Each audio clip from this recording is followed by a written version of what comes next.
चीन से एक बेहद अहम और बड़ी खबर सामने आ रही है। वहां कोविड प्रतिबंधों के खिलाफ प्रदर्शन रुकने का नाम नहीं ले रहे हैं। जी हां, चीन के मिशिगन विश्वविद्यालय में छात्रों ने प्रदर्शन किया है और इस दौरान तानाशाह देशद्रोही शी जिनपिंग को हटाओ के नारे लगे हैं। कोविड नीति के खिलाफ चीन की जनता सड़कों पर उतरी हुई है और अपने देश के प्रमुख के खिलाफ उग्र प्रदर्शन सड़कों पर लगातार जारी। और इसी कड़ी में मिशिगन यूनिवर्सिटी के छात्र भी सड़क पर उतरे और शी जिनपिंग को पद से हटाने की मांग करने लगे। और मांग इसलिए भी पुरजोर तरीके से उठाई जा रही है क्योंकि जीरो कोविड पॉलिसी की वजह से तमाम लोग इस वक्त अब परेशान हो रहे हैं। और एक और बड़ी अपडेट आपको बता दें, चीन में शी जिनपिंग के खिलाफ लोगों का गुस्सा कम होता कम से कम अभी दिखाई नहीं दे रहा है। जीरो कोविड पॉलिसी को लोग मंजूर करने के लिए कतई भी तैयार नहीं दिखाई दे रहे हैं। सरकार की तरफ से विद्रोह दबाने की हर संभव कोशिश की गई, लेकिन प्रदर्शनकारी भी मानने को तैयार नहीं।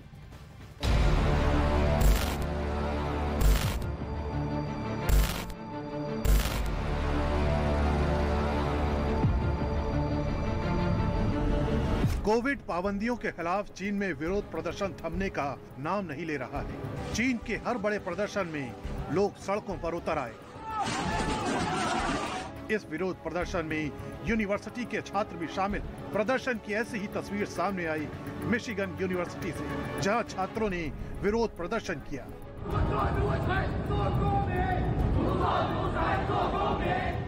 इस विरोध प्रदर्शन में यूनिवर्सिटी के सैकड़ों छात्र शामिल हुए। इस दौरान शी जिनपिंग के खिलाफ नारेबाजी की गई। छात्रों ने तानाशाह देशद्रोही शी जिनपिंग को हटाओ के नारे लगाए।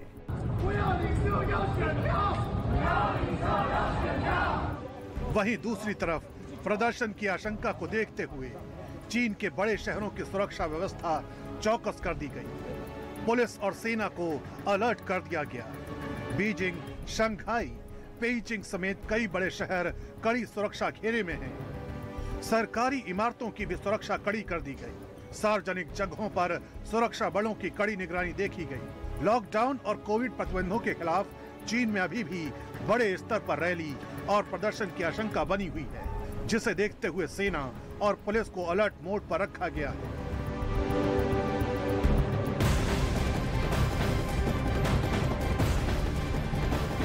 कोविड प्रतिबंधों के खिलाफ चीन में लोगों का गुस्सा फूटता चला जा रहा है। हालात ये हैं कि कई शहरों में गृह युद्ध जैसे हालात हो गए हैं।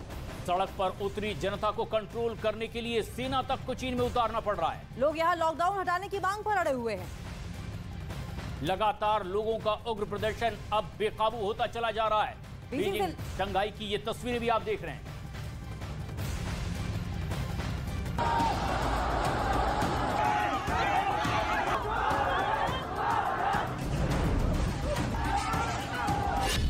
चीन में कोविड प्रतिबंधों का विरोध। शी जिनपिंग के खिलाफ फूटा लोगों का गुस्सा।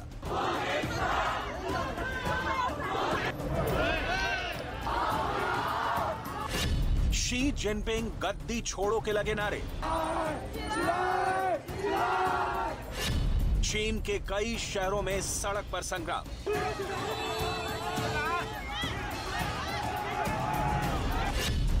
चीन के कई शहरों में सेना ने संभाला मोर्चा। कोविड प्रतिबंधों के खिलाफ चीन के कई शहरों में जनता ने मोर्चा खोल दिया है। लोग प्रतिबंधों को हटाने की मांग करते नजर आए और 1 दर्जन से ज्यादा शहर में लोगों ने सरकार के खिलाफ मोर्चा खोल दिया। चीन में कोरोना से निपटने के लिए जीरो कोविड पॉलिसी लागू की गई है, जिसकी वजह से वहां के लोग डरे और सहमे हुए हैं। धीरे धीरे लोगों का ये डर गुस्से में बदल गया और चीनी शहरों में एक साथ प्रदर्शन हुए। लोगों ने शी जिनपिंग गद्दी छोड़ो के नारे लगाए। लोगों के हाथों में मोमबत्ती और टॉर्च की रोशनी में प्रदर्शन किया। हालात ये हो गए कि इस विद्रोह को संभालने के लिए कई शहरों में सुरक्षा बलों को मोर्चा संभालना पड़ा और सेना को भी सड़क पर उतारना पड़ा। कई इलाकों में सड़क पर सेना के टैंक नजर आए।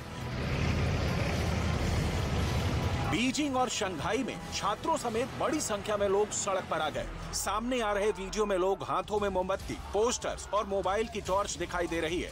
इसके साथ ही छात्र खाली सफेद पन्ने लेकर भी प्रदर्शन कर रहे हैं। दरअसल उत्तर पश्चिम क्षेत्र की राजधानी उरुम्की में गुरुवार रात को एक इमारत में आग लगने के बाद से लोगों का गुस्सा भड़का हुआ है। इस हादसे में 10 लोगों की मौत हो गई थी, जबकि कई घायल हो गए। प्रदर्शनकारियों का आरोप है कि लॉकडाउन की वजह से रेस्क्यू ऑपरेशन में दिक्कत हुई थी। लोगों के इस प्रदर्शन की वजह से शी जिनपिंग बैकफुट पर है। चीन के कुछ इलाके में लंबे समय से लॉकडाउन लगा हुआ है। झिनजियांग इलाके में 1 करोड़ उइगर लोग घरों में ही रहने को मजबूर हैं। वहीं उरुम्की के 40 लाख निवासियों में से कई पर 100 दिनों तक के लिए अपने घरों से बाहर निकलने पर रोक लगा दी गई है। तमाम पाबंदियों के बावजूद रविवार को चीन में 39,791 मामले आए हैं। ये लगातार चौथा दिन है जब कोरोना के मामले बढ़े हैं। इससे पहले शनिवार को 35,183 केस सामने आए थे। चीन की राजधानी बीजिंग और कई बड़े शहरों में संक्रमण को रोकने के लिए कड़ी मशक्कत करनी पड़ रही है। बीजिंग में पिछले हफ्ते की तुलना में कोरोना के मामलों में 66% का इजाफा हुआ है। चीन में इतने बड़े स्तर पर विरोध प्रदर्शन आम बात नहीं है। कई नागरिक अब सोशल मीडिया में आकर अपना गुस्सा जता रहे हैं। सोशल मीडिया पर चीन ने सबसे ज्यादा प्रतिबंध लगाया हुआ है, लेकिन अब इस प्लेटफॉर्म पर भी नियंत्रण करने में मुश्किल आ रही है। यानी चीन की शी जिनपिंग सरकार अपने ही देश में चौतरफा घिर गई।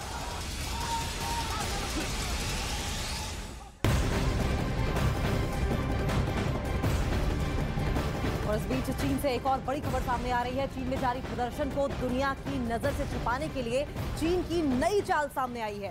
प्रदर्शन को छिपाने के लिए चीन अब सेक्स बॉट का इस्तेमाल कर रहा है, जिसके लिए सोशल मीडिया पर शहरों पर भी कई ऐसे नाम सर्च करने पर अश्लील कंटेंट दिख रहे हैं। दरअसल सेक्स बोट का इस्तेमाल किया जा रहा है चाइना की ओर से। जब आप किसी शहर का नाम टाइप करते हैं सर्च करने के लिए, तो वहां पर इस तरह के अश्लील कंटेंट दिखाए जाते हैं।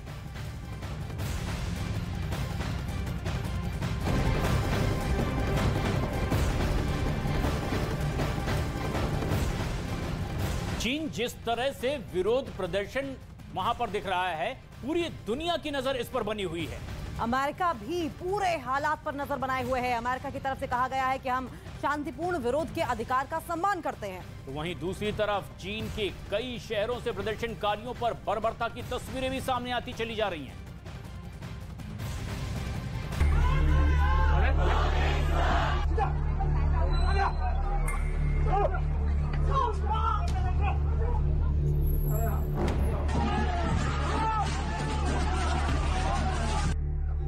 चीन में कानून के खिलाफ उग्र प्रदर्शन। मुझे आजादी दो या मौत दो के लगे नारे। छात्रों ने भी शी जिनपिंग सरकार के खिलाफ खोला मोर्चा।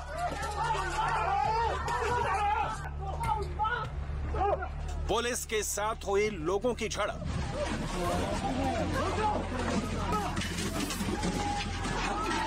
विद्रोह से निपटने के लिए तैनात की गई सेना।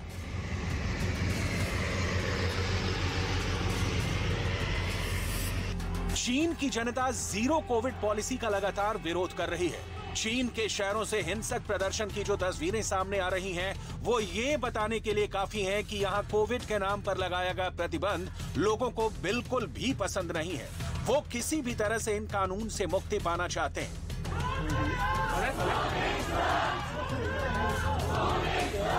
चीन में हालात बेकाबू होते जा रहे हैं।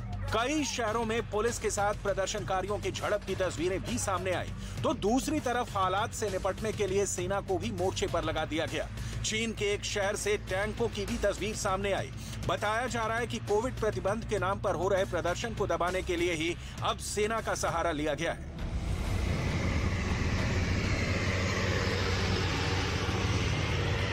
प्रदर्शन के दौरान शंघाई से क्रूरता की तस्वीर भी सामने आई। यहां पर 300 लोगों की भीड़ को नियंत्रित करने के लिए पुलिस ने काली मिर्च का स्प्रे तक कर दिया। चीन में जारी इस विद्रोह पर पूरी दुनिया की नजर बनी हुई है।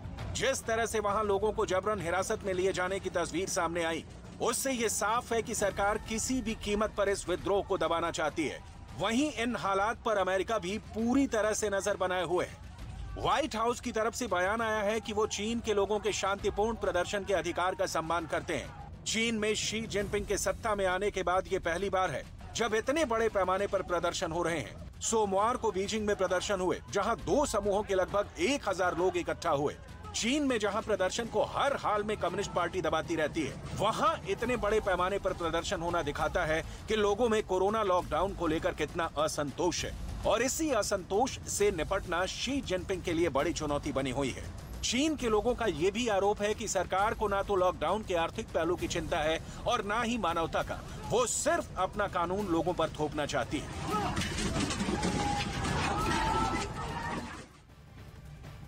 और एक और बड़ी अपडेट आ रही है। चीन में हुए प्रदर्शन के दौरान कई हिंसक और बर्बर तस्वीरें सामने आई हैं। कई जगह पुलिस और प्रदर्शनकारियों का आमना सामना हुआ। हालात को काबू में करने के लिए उन्हें घसीटा गया।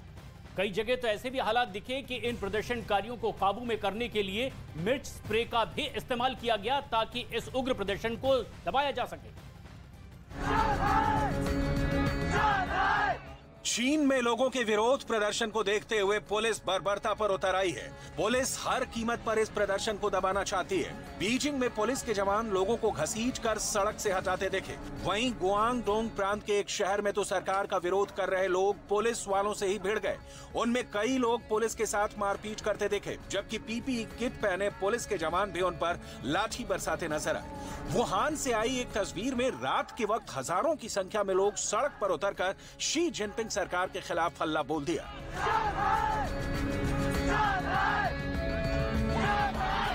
लोगों का आरोप है कि जीरो कोविड पॉलिसी की आड़ में सरकार उन पर अत्याचार कर रही है। चीन में लगातार कोरोना का प्रकोप बढ़ता जा रहा है। 27 नवंबर को वहां कोरोना के 40,000 मरीज सामने आए हैं, जो महामारी शुरू होने के बाद एक दिन में आया सबसे बड़ा आंकड़ा है। चीन में एक्टिव केस की संख्या भी 3 लाख के पार हो चुकी है। इसी वजह से वहां की सरकार ने कई तरह के प्रतिबंध लगा दिए और सख्त लॉकडाउन से करीब 66 लाख लोग घरों में कैद हैं। ये लोग खाने की चीजें खरीदने के लिए भी बाहर नहीं निकल सकते। रोज होने वाले कोरोना टेस्ट से भी नाराजगी बढ़ रही है। लिहाजा कोविड प्रतिबंध हटाने के लिए लोग अब विरोध प्रदर्शन और आंदोलन का सहारा ले रहे हैं।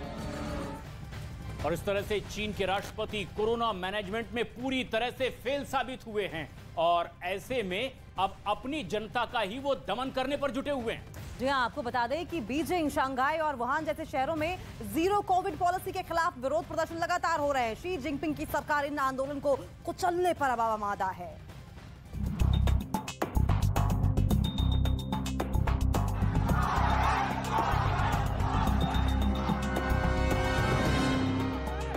चीन की राजनीतिक राजधानी बीजिंग और चीन की आर्थिक राजधानी शंघाई, एक चीन के उत्तर में और दूसरा चीन के दक्षिण में, एक दूसरे से 1214 किलोमीटर दूर, दोनों उबल रहे हैं। जोश हाई है। तीसरी बार राष्ट्रपति बने शी जिनपिंग का नहीं, 3 दिनों से चीन की जनता का शी जिनपिंग के सरकार के विरोध में प्रदर्शन जारी है। यह प्रदर्शन सरकार की बेहद कड़ी जीरो कोविड पॉलिसी के विरोध में हो रहा है। चीन में राष्ट्रपति शी जिनपिंग के इस्तीफे और आजादी के नारों से सड़कें गूंज रही हैं।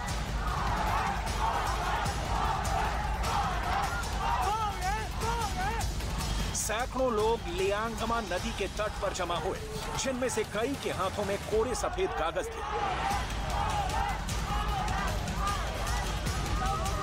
इसे सेंसरशिप के खिलाफ एक प्रतीकात्मक विरोध माना जाता है।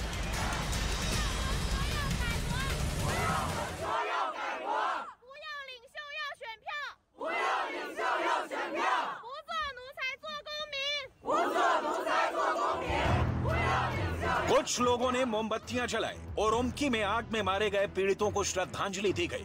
ओरुम्की के अपार्टमेंट में लगी आग में 10 लोगों की भयानक मौत हो गई। नागरिकों का मानना है कि मौतें सिर्फ सख्त लॉकडाउन के कारण हुई, क्योंकि उन तक वक्त पर इमरजेंसी सर्विस नहीं पहुंच पाई। स्टेट मीडिया कह रही है कि जो जलकर मर गए उनके हाथ जीरो कोविड पॉलिसी से नहीं बंधे थे। विरोध प्रदर्शन करने वालों का मैसेज लाउड एंड क्लियर है। राष्ट्रपति शी जिनपिंग गद्दी छोड़ो, नहीं चलेगी चीन में सिर्फ एक पार्टी वाली सरकार। The biggest challenge facing science may be a vaccine for COVID pandemic. However, this is a challenge for now. यही वो शख्सियत समझ में आती है। कोरोना महामारी के खिलाफ उसके फैसले समझ में आते हैं। लॉकडाउन पर हिंदुस्तान की पॉलिसी समझ में आती है। दुनिया की टॉप मेडिकल फैसिलिटीज, अस्पताल वाले अमेरिका और यूरोप के देशों में जब कोरोना मानव बलि ले रही थी, तब भी हिंदुस्तान में कोरोना एक लेवल तक कंट्रोल ही रहा।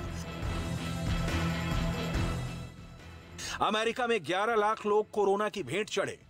हिंदुस्तान में 5,30,000 लोगों की मौत हुई। भारत ने कोरोना वैक्सीन लगाने में इतिहास रच दिया। अब तक 200 करोड़ वैक्सीनेशन हो चुका है। आखिरी लॉकडाउन के बाद अब तक हिंदुस्तान के किसी भी हिस्से में लॉकडाउन लगाने की नौबत नहीं आई, क्योंकि इससे निपटने के तरीके में नरेंद्र मोदी सरकार ने कोई कोर कसर नहीं छोड़ी। नतीजा सामने है। 28 नवंबर को भारत में कोरोना के सिर्फ 6,348 एक्टिव केस सामने आए हैं, जबकि चीन में अब एक्टिव केस का आंकड़ा 3 लाख के पार हो गया है। चीन में एक तरफ कोरोना के मरीज बढ़ रहे हैं और दूसरी ओर लॉकडाउन लगाने के खिलाफ लोगों का गुस्सा बढ़ रहा है। चीन की जनता लॉकडाउन कानून को क्रूर कानून मान रही है। चीन में 27 नवंबर को कोरोना के 40,000 मामले सामने आए हैं। 24 नवंबर को 31,454 नए केस मिले थे। 26 अक्टूबर को 35,183 नए मामले सामने आए थे।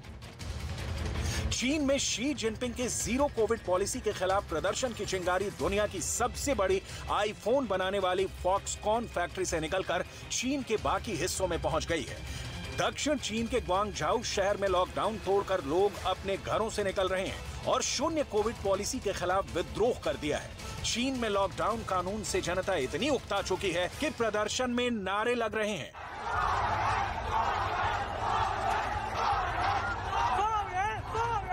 हम सभी झिंजियांग के लोग हैं। चीनी लोग आगे बढ़ो। Long live the people. Beijing और शंघाई ही नहीं, चीन के 8 शहरों में जनता शी जिनपिंग के कोरोना वाले कानून से तत्काल मुक्ति चाहती है। हमें न्यूक्लिक एसिड परीक्षण नहीं, खाना चाहिए।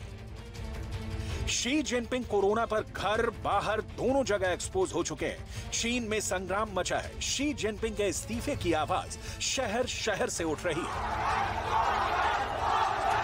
शी जिनपिंग की सरकार कोरोना काल में बहुत बदनाम हुई और अब भी हो रही है। चीन का बीजिंग, शंघाई और वुहान की जनता शी जिनपिंग के खिलाफ उठ खड़ी हुई है। उसे लॉकडाउन के काले कानून से आजादी चाहिए। उसे शी जिनपिंग के कोरोना को टैकल करने की नीति से सख्त ऐतराज है और अपनी आवाज को दबाए जाने से बेहद व्यथित। चीन ही नहीं, चीन के बाहर भी शी जिनपिंग को तुरंत सत्ता से बाहर होने की जबरदस्त आवाजें उठ रही हैं। शी जिनपिंग के कठोर कानून के खिलाफ अमेरिका में नारे लग रहे हैं। ब्रिटेन में भी चाइनीज दूतावास के बाहर नारे लग रहे हैं। शी जिनपिंग के खिलाफ ये जो विरोध प्रदर्शन हो रहे हैं वो 1989 के तियानमेन स्क्वायर की याद दिला रहे हैं, जब जनता अपने मौलिक अधिकारों के लिए सड़क पर उतरी थी और पीपल्स लिबरेशन आर्मी ने उनके हक मांगने की आजादी को बूटों तले रौंद दिया था। चीन का इतिहास लोकतांत्रिक अधिकारों को कुचलने का रहा है। हांगकांग की आजादी के प्रश्न पर भी शी जिनपिंग ने यही किया। क्रूरता से आंदोलन को दबा दिया और अब जीरो कोविड पॉलिसी के खिलाफ आवाज उठाने वाले लोगों के साथ भी निर्मम सलूक किया जा रहा है।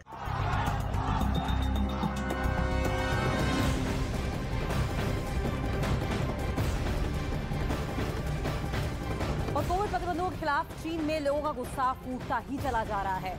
और अब हालात ये हो गए हैं कि कई शहरों में गृह युद्ध जैसे हालात बन गए हैं। विद्रोह को दबाने के लिए पुलिस और सेना को तैनात कर दिया गया है। प्रदर्शनकारियों को खदेड़ने के लिए कई जगह आंसू गैस के गोले भी दागे गए हैं। कोविड प्रतिबंधों के खिलाफ दरअसल लोग सड़कों पर उतरे हैं और जगह जगह कई शहरों में उग्र विरोध प्रदर्शन कर रहे हैं। शी जिनपिंग की नीतियों के खिलाफ अब चीन की जनता सड़कों पर उतरी हुई है और शी जिनपिंग अब सेना की मदद से इस तरह के प्रदर्शन को दबाने की कोशिश में जुटे हैं।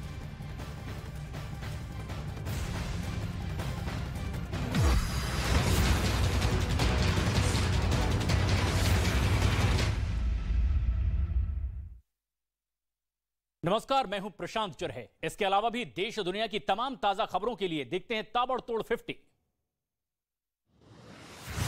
श्रद्धा मर्डर केस के आरोपी आफताब का 1 दिसंबर को होगा नार्को टेस्ट। दिल्ली पुलिस के सूत्रों के हवाले से खबर, दिल्ली पुलिस को कोर्ट से मिली अनुमति। आफताब को कड़ी सुरक्षा के बीच रोहिणी एफएसएल ले जाया गया। एफएसएल दफ्तर के बाहर पुलिस के साथ बीएसएफ के भी जवान मौजूद। श्रद्धा मर्डर केस में दिल्ली पुलिस के सूत्रों का बड़ा दावा, आफताब से अलग होना चाहती थी श्रद्धा। फैसले से बौखलाए आफताब ने कत्ल की वारदात को दिया अंजाम। श्रद्धा मर्डर केस में आफताब के बाथरूम, किचन के अलावा बेडरूम से भी मिले खून के धब्बों के निशान। दिल्ली पुलिस सूत्रों के मुताबिक जंगल से श्रद्धा के जबड़े समेत 13 हड्डियां बरामद।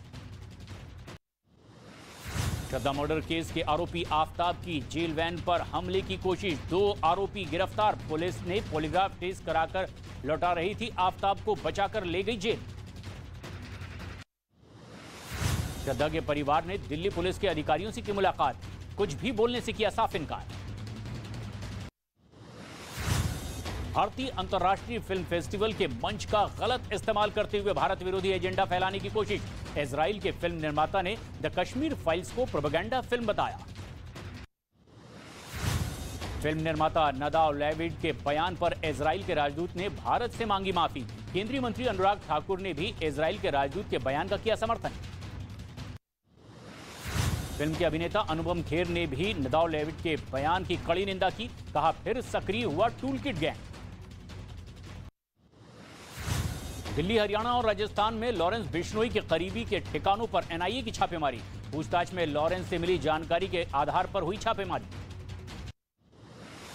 पंजाब के जलंधर में गोली लगने से लॉरेंस बिश्नोई के करीबी की मौत। सोनू रोड़का के लॉरेंस के साथ जुड़े थे तार। सोनू रोड़का के साथ लॉरेंस की कई तस्वीरें आई सामने।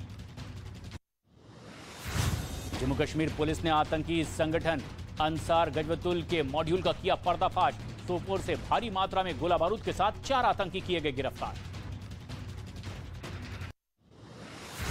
भारत पाक सीमा पर बीएसएफ ने पाकिस्तानी ड्रोन मार गिराया है। अमृतसर बॉर्डर पर इस कार्रवाई को अंजाम देने वाली 2 महिला जवान हैं। ड्रोन के जरिए ड्रग्स और हथियार भेजने की कोशिश नाकाम हुई। दिल्ली एम्स के सर्वर हैक मामले में सुरक्षा एजेंसियों को विदेशी साजिश का शक है। एफआईआर में आतंकवाद की भी धाराएं जोड़ी गई। 1 हफ्ते से चल रहा है ऑफलाइन कामकाज। यूपी के मिर्जापुर के पूर्व विधायक विजय मिश्रा के बेटे और बहू की जमीन कुर्क, एसआईटी ने की कार्रवाई। जेल में है विजय मिश्रा। यूपी के बहराइच में पुरानी रंजिश में 2 पक्षों में मारपीट, 2 लोग घायल हुए। पुलिस ने 11 लोगों के खिलाफ केस दर्ज किया। मध्य प्रदेश के देवास में मामूली बात पर 2 पक्षों में मारपीट हुई। हालात को काबू करने के लिए पुलिस ने किया लाठीचार्ज। उत्तर प्रदेश के संभल में कुछ दबंगों ने एक महिला समेत 2 लोगों के साथ जमकर मारपीट की। आरोप है कि खेत से ट्रैक्टर निकालने के विवाद में मारपीट हुई और इसके बाद पुलिस ने एफआईआर दर्ज कर ली। उत्तर प्रदेश के रायबरेली में दबंगों का कहर देखने को मिला। एक आदमी के घर में घुसकर जमकर मारपीट की गई। पिटाई का वीडियो वायरल हुआ। पुलिस ने दोनों पक्षों के खिलाफ मुकदमा दर्ज किया। यूपी के मऊ में जमीन विवाद पर 2 गुटों के बीच जमकर मारपीट हुई। महिलाएं भी लाठी से हमला करती नजर आईं। मारपीट में 6 से ज्यादा लोग गंभीर रूप से घायल हो गए। उत्तर प्रदेश के बदायूं में विक्षिप्त महिला के साथ मारपीट करने का मामला सामने आया। लोगों ने उसके हाथ पैर बांध दिए। महिला विक्षिप्त थी और लोगों ने उन पर हमला करने का आरोप लगाया। मध्य प्रदेश के रीवा में छात्र के साथ मारपीट, बदमाशों के साथ छात्र की मारपीट हुई। मारपीट का वीडियो वायरल हुआ। बिहार के सोनपुर मेले से बेहद हैरान करने वाली खबर सामने आई है, जहां कुछ लड़कियों ने एक लड़की की बेरहमी से पिटाई कर दी। बीच मेले में लड़कियों के बीच हुई इस मारपीट से वहां अफरा तफरी मच गई। बिहार के समस्तीपुर कपड़ा और ज्वेलरी की दुकान पर अपराधियों ने फायरिंग की है। गोली लगने से एक आदमी घायल हो गया। मौजूद लोगों ने एक बदमाश को पकड़ लिया। राजस्थान के कोटा में नारकोटिक विभाग की कार्रवाई हुई है। 50 लाख रुपए की डोडा चूरा बरामद कर दी गई। कार्रवाई के दौरान नारकोटिक्स ब्यूरो की टीम ने फायरिंग की है। आरोपी फरार हुआ। उत्तर प्रदेश के झांसी में समाजवादी पार्टी के पूर्व विधायक दीप नारायण यादव पर गैंगस्टर एक्ट के तहत एक्शन लिया गया है। पुलिस और प्रशासन की टीम ने पहले मुनादी कराई और फिर 130 करोड़ रुपए की संपत्ति कुर्क कर दी। मध्य प्रदेश के गुना में एक लड़का खंभे पर चढ़ गया और हंगामा करता नजर आया। इस बीच लड़का लगातार शराब पीने की मांग करता रहा। जब पुलिस कर्मियों ने उसे शराब की बोतल दिखाई तब वो खंभे से नीचे उतरा। बिहार के मुंगेर में पुलिस ने शराब तस्करों के खिलाफ कड़ी कार्रवाई की है। पुलिस की टीम ने छापेमारी में 20 पेटी अवैध विदेशी शराब जब्त की है। पुलिस ने एक महिला समेत 2 लोगों को गिरफ्तार भी किया। असम के कामरूप में अवैध ईंट भट्ठों पर प्रशासन की कार्रवाई हुई है। ईंट भट्ठों को नष्ट कर दिया गया है। बिहार के सीवान में बच्चों की बहादुरी देखने को मिली है। मोबाइल फोन छीनकर भाग रहे आरोपियों को इन्होंने पकड़ लिया, जिसके बाद लोगों ने आरोपी के साथ मारपीट भी की। महाराष्ट्र के जालना से आई हैरान कर देने वाली खबर। एक 13 साल की लड़की ने 5 साल की छोटी बहन की चाकू वार कर करके हत्या कर दी है। पुलिस ने आरोपी को गिरफ्तार कर लिया। पंजाब के बटला में एक आम आदमी की गोली मारकर हत्या कर दी गई। मृतक अकाली दल का कार्यकर्ता बताया जा रहा है। यूपी के शाहजहांपुर में एक महिला की गला घोंटकर हत्या हो गई है। दुष्कर्म के बाद हत्या का शक जताया जा रहा है। पुलिस मामले की जांच पड़ताल में जुटी है। उत्तर प्रदेश के मुरादाबाद में एक लड़के की हत्या करके भाग रहे बदमाशों की पुलिस से मुठभेड़ हुई है। जवाबी कार्रवाई में हत्या का आरोपी और उसका एक साथी घायल हो गया। एनकाउंटर के दौरान सब इंस्पेक्टर भी घायल हुए।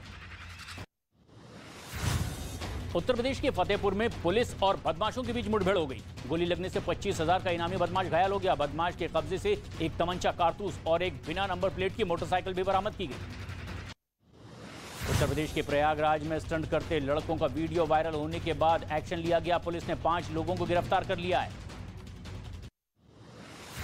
उत्तर प्रदेश के प्रयागराज में बड़ा हादसा टल गया है। चलती ट्रेन से अचानक अलग हुए डिब्बे से बाल बाल लोग बचे। गंगा गोमती एक्सप्रेस के ये यात्री थे। उत्तर प्रदेश के कुशीनगर में तेज रफ्तार मोटरसाइकिल की चपेट में आने से एक आदमी की मौत हो गई। पूरी घटना वहां लगे सीसीटीवी कैमरे में रिकॉर्ड हुई। हरियाणा के पंचकुला में मोटरसाइकिल और गाड़ी के बीच जबरदस्त टक्कर हो गई। मोटरसाइकिल में सवार 2 लोगों की मौत हो गई। एक आदमी अस्पताल में भर्ती है। जम्मू कश्मीर के अनंतनाग में आग लगने से अफरा तफरी मच गई है। बिजली ऑफिस में यह आग लगी थी। फायर ब्रिगेड ने आग पर काबू पा लिया। पुणे में एक बस में अचानक आग लगने से हड़कंप मच गया। हालांकि बस में सवार सभी यात्रियों को सुरक्षित बाहर निकाल लिया गया। राजस्थान के माउंट आबू में शीतलहर का प्रकोप लगातार जारी है। पारा शून्य के नजदीक पहुंच गया है। ठंड से घरों में ही दुबक कर रहने के लिए लोग मजबूर हो गए। मध्य प्रदेश के उमरिया में बांधवगढ़ टाइगर रिजर्व में बाघिन लंबी छलांग मारकर तालाब पार करती नजर आई है। इस नजारे को पर्यटकों ने अपने कैमरे में रिकॉर्ड कर लिया। गुजरात के लुणावाड़ा में सीएम योगी ने जनसभा को संबोधित किया। कहा, प्रधानमंत्री मोदी की वजह से वैश्विक मंच पर देश का मान बढ़ा है। गुजरात के जामनगर में प्रधानमंत्री मोदी ने कांग्रेस पर हमला बोला। कहा, कांग्रेस का समय अशांति और आतंकवाद फैलाने में बीता। प्रधानमंत्री मोदी पर मल्लिकार्जुन खड़गे की विवादास्पद बयान पर बीजेपी का हमला है। कहा, प्रधानमंत्री को गाली देना कांग्रेस की पुरानी आदत है। गुजरात की जनता अब उन्हें जवाब देगी। दिल्ली एमसीडी चुनाव के लिए मुख्यमंत्री अरविंद केजरीवाल ने शुरू कर दिया डोर टू डोर कैंपेन। चिराग दिल्ली में चौपाल के जरिए लोगों से किया संवाद। बोले, सभी को अयोध्या मंदिर के दर्शन करवा कर लाऊंगा। पश्चिम बंगाल विधानसभा में बीजेपी का प्रदर्शन। टीएमसी विधायक सावित्री मित्रा का किया विरोध। स्पीकर के ना मानने पर सदन से किया वॉकआउट। कोविड नीति के विरोध में चीन में बड़े पैमाने पर लोगों का सड़कों पर विरोध प्रदर्शन। संयुक्त राष्ट्र ने चीन से विरोध के अधिकार का सम्मान करने के लिए कहा। चीन में एक दिन में 40,000 नए केस। जिनपिंग के इस्तीफे की भी मांग उठी। अमेरिका के हवाई में दुनिया के सबसे बड़े ज्वालामुखी में हुआ विस्फोट। घरों को छोड़ने कर दी गई चेतावनी।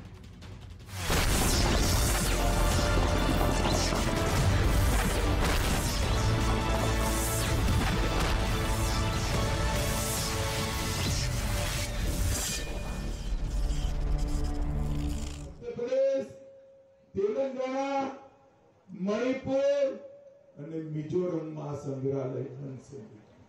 ભગવાન બિરસા મુંડાથી લઈ શંકરસા રઘુનાથથી લઈ ગોવિંદ ગુરુ સુધી બધા જ આદિવાસી સ્વાતંત્ર્ય સેનાનીઓને આ મ્યુઝિયમની અંદર સ્થાન આપી સન્માન કરવાનું કામ આ ભારતીય જનતા પાર્ટીના નેતા નરેન્દ્ર મોદી। કોઈ કોંગ્રેસિયાએ આદિવાસીઓના વોટ લીધા, પરંતુ કોઈ કોંગ્રેસિયાએ આદિવાસી સ્વાતંત્ર્ય સેનાનીઓને યાદ કરી એમનું ગૌરવ કરાવવાનું કામ ના કર્યું. એ કામ આ ગુજરાતના પનોતા પુત્ર અને આદિવાસીઓના મોટા ભાઈ નરેન્દ્ર મોદીએ કરવાનું કામ કર્યું. દેશના રાષ્ટ્રપતિ પદ એટલે સમગ્ર દેશનું સન્માનની જગ્યા. 75 વર્ષ થયા. 75 વર્ષમાં 65 વર્ષથી વધારે આ કોંગ્રેસીઓ રાજમાં બેઠા, પરંતુ ક્યારે કોઈ આદિવાસી ભાઈ કે બહેનને રાષ્ટ્રપતિ બનાવવાનું ના કર્યું. મોદી સાહેબે આ વખતે ઓરિસ્સાના સંથાલ પરગનાની ગરીબ ઘરની દીકરી દ્રૌપદી મુર્મુને રાષ્ટ્રપતિ બનાવી સમગ્ર દેશના આદિવાસીઓને ગૌરવ અપાવવાનું કામ કર્યું છે. અને દ્રૌપદીબેન મુર્મુથી મહામહિમ રાષ્ટ્રપતિ દ્રૌપદી મુર્મુ બન્યા. એ દિવસે સાચ અર્થમાં દેશના 8.5 કરોડ આદિવાસીઓના સન્માનની શરૂઆત નરેન્દ્રભાઈએ કરી.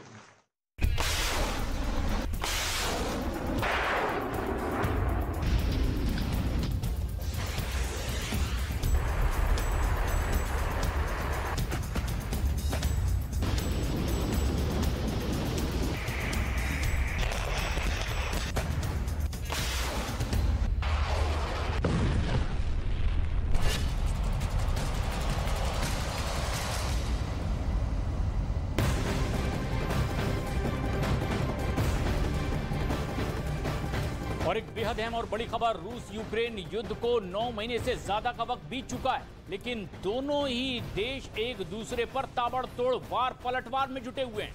और इस दौरान रूस और यूक्रेन दोनों की टॉप लीडरशिप को भी नुकसान पहुंचा है. यूक्रेन ने यह दावा किया है कि महायुद्ध में रूस के 160 से ज्यादा जनरल और 1500 से ज्यादा कर्नल की मौत हुई है.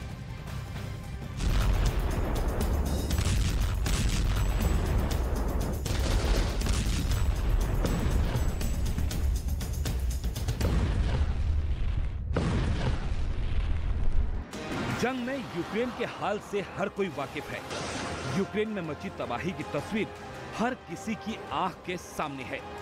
लेकिन बारूद से बर्बादी सिर्फ यूक्रेन में नहीं, रूस में भी उतनी ही हुई है. नुकसान वहां भी हुआ है. पश्चिमी मीडिया की रिपोर्ट में दावा किया जा रहा है कि युद्ध में रूस ने अपने सैन्य अधिकारियों को खो दिया. दावे के मुताबिक पुतिन की सेना के 160 से ज्यादा जनरल और करीब 1500 कर्नल की युद्ध में जंग लड़ते हुए मौत हो गई है.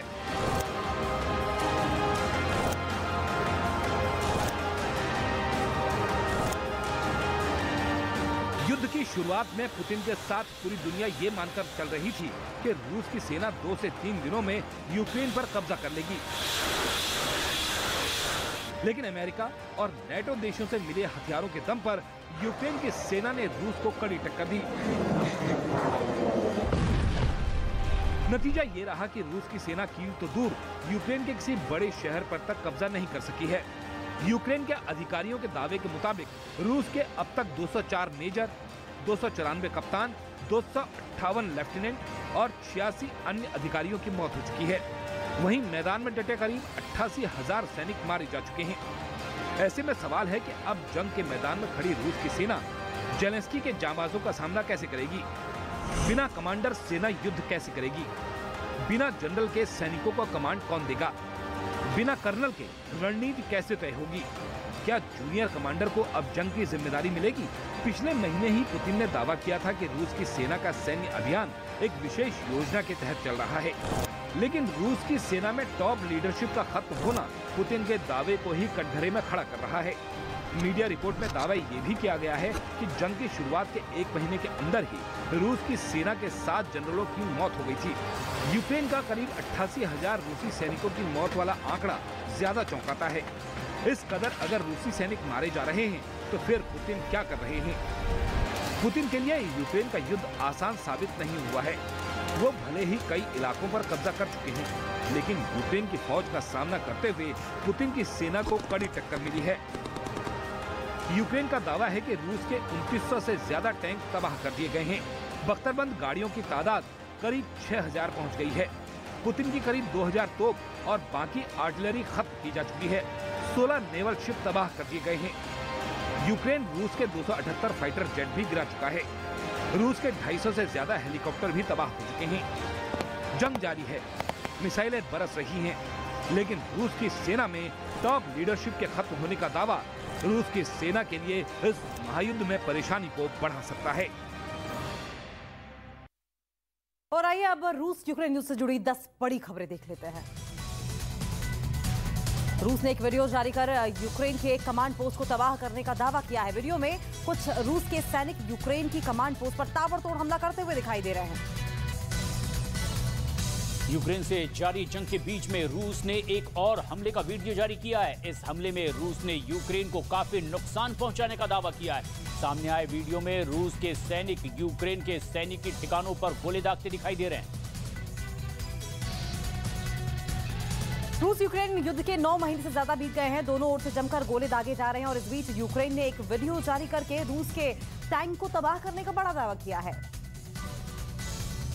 यूनाइटेड नेशन ने यूक्रेन में 6500 से ज्यादा लोगों की मौत का दावा किया है, जबकि 10,000 से ज्यादा लोग इसमें घायल भी हुए हैं। हालांकि साथ ही साथ ये भी दावा किया गया है कि ये आंकड़ा अभी आगे और बढ़ सकता है, क्योंकि कई इलाकों से जानकारी अभी तक सही नहीं मिल पाई है। रूस यूक्रेन पर लगातार ताबड़तोड़ अटैक कर रहा है। रूस की सेना ने एक वीडियो जारी किया है जो कि रात के समय का है। वीडियो में यूक्रेन के ठिकानों को नष्ट करते हुए देखा गया है। अमेरिकी राष्ट्रपति बाइडेन ने ज़ेलेंस्की को नया रॉकेट देने का प्लान तैयार कर लिया है। नए रॉकेट की रेंज 100 किलोमीटर से भी ज्यादा है, जो कि पुतिन के लिए एक बड़ी चुनौती बन सकती है। रूस यूक्रेन युद्ध को 9 महीने से ज्यादा का वक्त बीत चुका है। यूक्रेन ने यह दावा किया है कि महायुद्ध में रूस का 160 से ज्यादा जो सैन्य बल है और खासकर 160 से ज्यादा जनरल और 1500 से ज्यादा कर्नल वो उनकी मौत हुई है।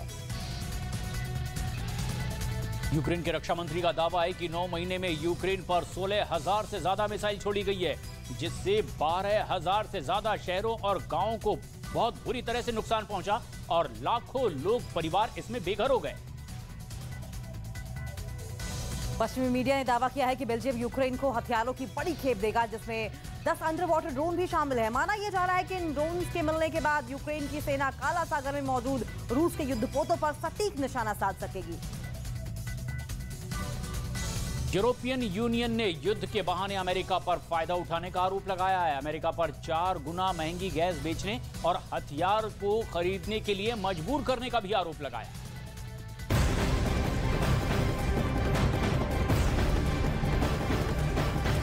और इस बीच रूस यूक्रेन युद्ध से जुड़ी एक और बेहद अहम और बड़ी खबर आ रही है। अमेरिकी राष्ट्रपति बाइडेन ने तमाम नाराजगी के बावजूद ज़ेलेंस्की को एक नया बम देने का प्लान तैयार कर लिया है। जी हां, और आपको यह भी बता दें कि बताया यह भी जा रहा है कि यूक्रेन को अमेरिका से ग्राउंड लॉन्च स्मॉल डायमीटर बम 2023 की शुरुआत में मिल सकता है और ये बम एक तरह से GBU-39 स्मॉल डायमीटर बम होता है। और ये वो है जो M26 रॉकेट मोटार में फिट भी किया जा सकता है।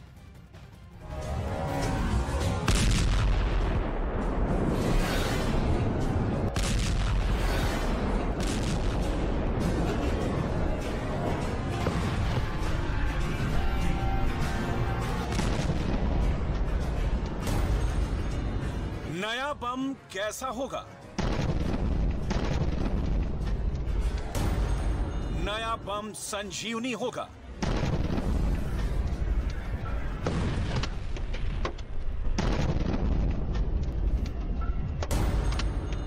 नया बम युद्ध का द एंड होगा।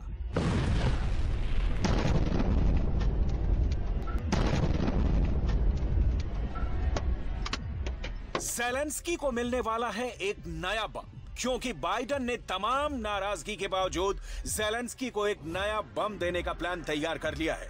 बाइडेन ज़ेलेंस्की को क्या देने जा रहे हैं यह बहुत सीक्रेट है, लेकिन इसकी एक खुफिया जानकारी हाथ लगी है। पेंटागन का प्लान बहुत खतरनाक है और जो सीक्रेट बात पता चली है उसके मुताबिक बाइडेन ज़ेलेंस्की को हाइमर्स से भी पावरफुल बम देने जा रहे हैं।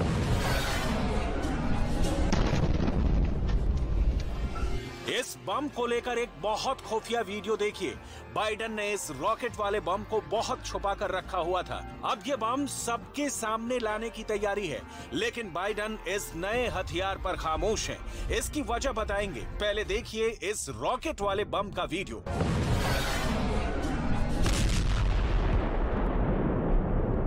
जो 3 कैमरों से रिकॉर्ड किया गया है। Camera number 1, camera number 2, camera number 3,